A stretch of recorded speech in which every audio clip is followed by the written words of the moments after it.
Queridos, essa noite eu quero falar com vocês da importância de viver em comunhão. A importância de nós vivermos em comunhão. Hoje é noite de Santa Ceia, uma noite onde nós vamos estar celebrando a ceia, né? Nós vamos estar fazendo como o Senhor diz, em memória dele, seguindo a ordem dele. Então eu gostaria assim, que você prestasse bastante atenção nesses detalhes tão importantes que eu vou estar trazendo para você. Nós temos diversos fenômenos que acontecem na igreja. Eu vou dizer para vocês que acontece na igreja de hoje, né? Porque eu vivo hoje, né? Eu leio sobre a igreja de ontem, eu leio sobre a igreja das gerações anteriores, mas a igreja que eu estou vivendo hoje, e preciso contemporaneizar ela com a palavra, preciso olhar ela à luz da história bíblica, é nosso. Nossos dias, nossas vidas. E muitos fenômenos acontecem na igreja de hoje. Hoje nós temos um dos maiores problemas as pessoas na igreja estarem tão tranquilas que o que elas são garante tudo. O fato delas terem vindo para a igreja, entenderem um pouquinho da Bíblia e entenderem quem é Jesus, isso é suficiente para garantir tudo. Eu sei tudo, está tudo bem, nada vai dar errado, e isso traz um cenário destruidor, porque traz um cenário de apostasia, traz um cenário onde as pessoas são autossuficientes, são egocêntricas, e elas acabam não deixando-se ser pastoreadas, não deixando-se ser lideradas, e nem se deixando ser ensinadas. Jesus falou que as ovelhas dele conhecem a voz dele, né? E o princípio dessa liderança, dessa comunhão, né? Está aqui na igreja, o pastor e as ovelhas. Hoje isso tem se tentado quebrar isso tantos pastores por aí estão sofrendo, tantos pastores estão, nós conhecemos a pastora aqui em Chacana que está doente, o cara ficou doente, porque a igreja está matando o pastor por causa das suas milhares de divisões. Eu quero trazer uma perspectiva para vocês essa noite.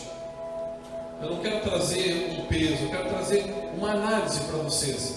Essa segurança toda que a gente vê. Eu primeiro quero dar uma visão para vocês do quadro da igreja no Brasil e da igreja no Butiá. O censo de 2010 mostrou 42 milhões de pessoas no Brasil se dizem evangélicas. 42 milhões de pessoas no Brasil se dizem evangélicas.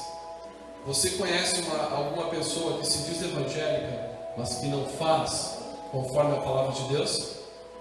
Você conhece alguém assim? Então já diminui esse número, né? 42 milhões se dizem evangélicos. E o censo desse mesmo ano nos levanta uma população no Brasil de 200,4 milhões de pessoas no Brasil. Sabe o que significa isso? Se fosse o time do mundo e o time dos evangélicos, 4-1 para o mundo. Porque nós temos 42 contra 200. Tomamos uma goleada de 4-1. Você está entendendo? Para cada um evangélico, tem 4 que não é.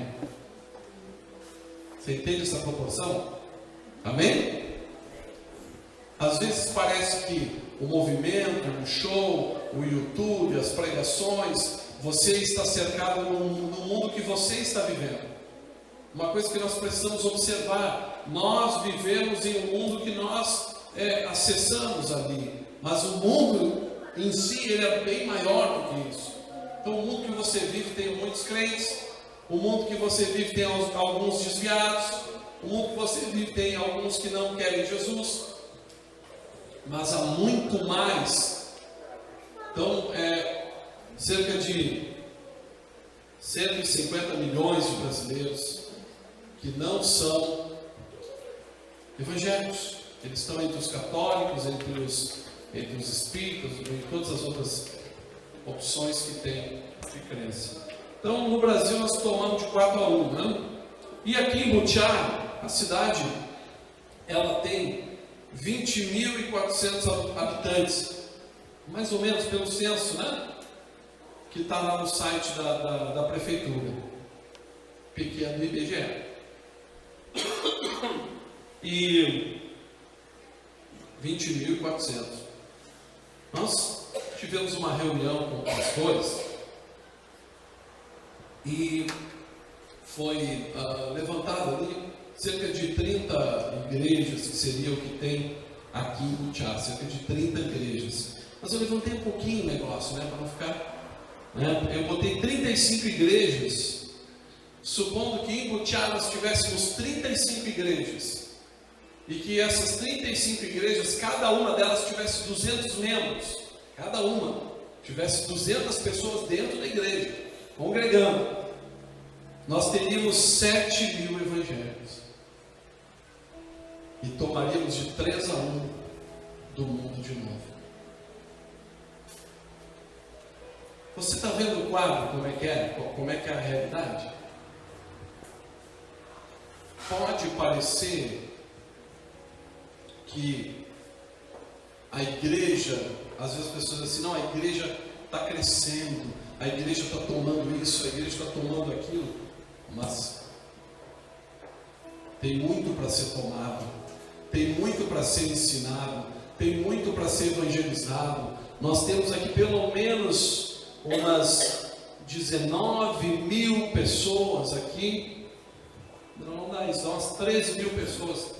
Claro que eu exagerei, né? 35 igrejas com 200 membros, né? De maneira nenhuma, né? Mas vamos dizer que tem uns 15.000 pessoas aqui que precisam de Jesus. Precisam de Jesus. Quem é que vai levar Jesus para elas? Quem vai pregar para elas? Porque se a igreja, ela se ocupa de produzir problemas internos para ela mesma, se muitos cristãos estão dizendo assim, eu posso ficar em casa e Deus sabe, aonde que está isso na Bíblia? Aonde que o ID, a missão de servir o outro, está em que eu posso me fechar em mim? Se o Evangelho é amor para ser derramado sobre a vida do outro, como se eu ficar fechado, escondido, eu vou estar fazendo a mesma obra? Então eu quero trazer uma perspectiva para você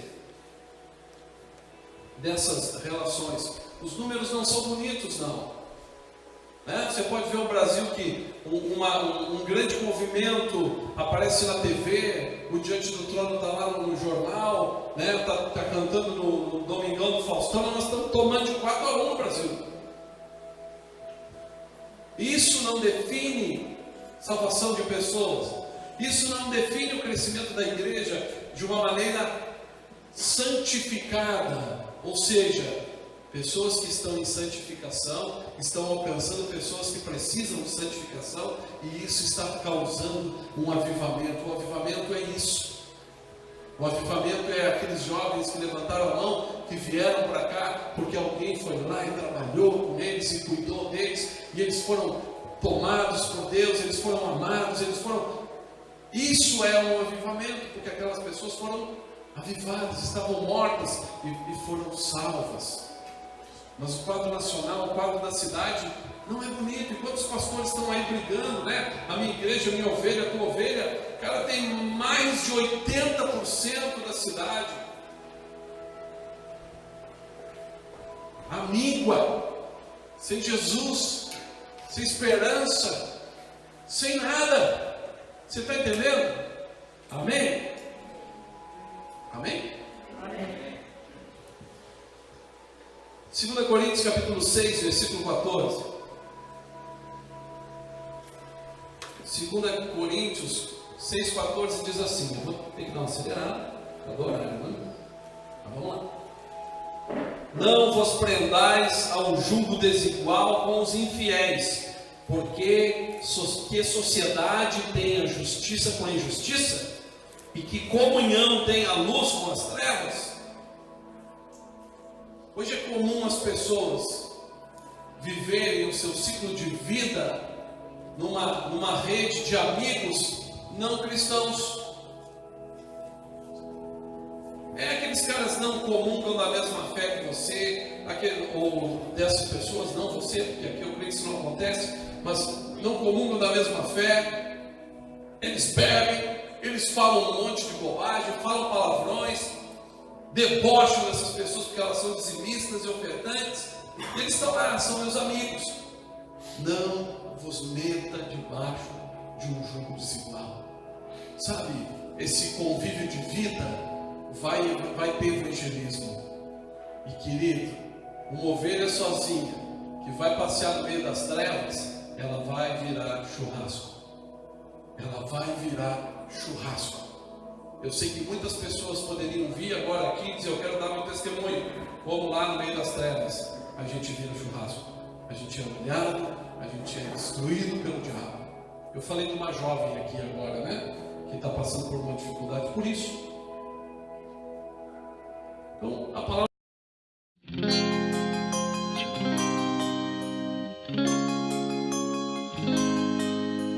All we need is love. Yeah, it's all